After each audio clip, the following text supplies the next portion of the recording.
ہر نماز کے بعد جو بندہ ان صورتوں کو 2 صورتوں کو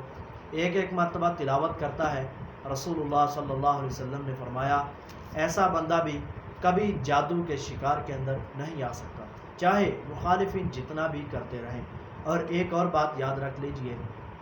کہ جس وقت یہ جادو زیادہ عروج کے اوپر کیا جائے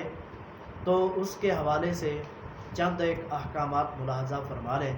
رسول اللہ صلی اللہ علیہ وسلم نے فرمایا، حسن درجے کی سنن البیہقی کے اندر روایت موجود ہے، امام بیہقی نے اسے نقل کیا ہے، تو رسول اللہ صلی اللہ علیہ وسلم نے فرمایا کہ جب بندے کے اوپر رات کو جادو کیا جائے اور بندے نے کوئی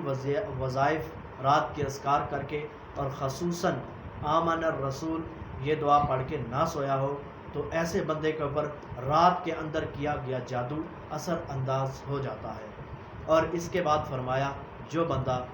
رات کو سوتے وقت یہی صورت کی یہی 2 آیات کی تلاوت کر لیتا ہے، یعنی آمن الرسول یہ والی آیات، سورہ بقرہ کی 2 آخری آیات ان کی تلاوت کر لیتا ہے، نبی کریم صلی اللہ علیہ وسلم نے ارشاد فرمایا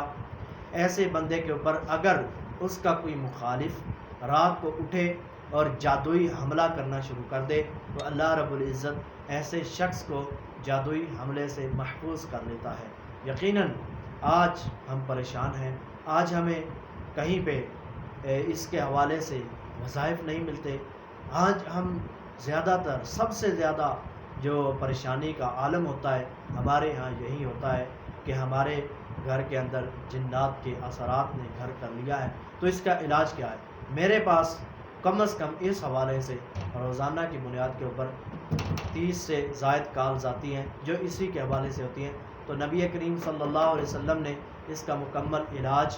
کتاب و سنت کے اندر وابستہ کر دیا ہے۔ اللہ تعالی ہمیں عمل کی توفیق دے۔ وآخر دعوانا الحمدللہ رب العالمین۔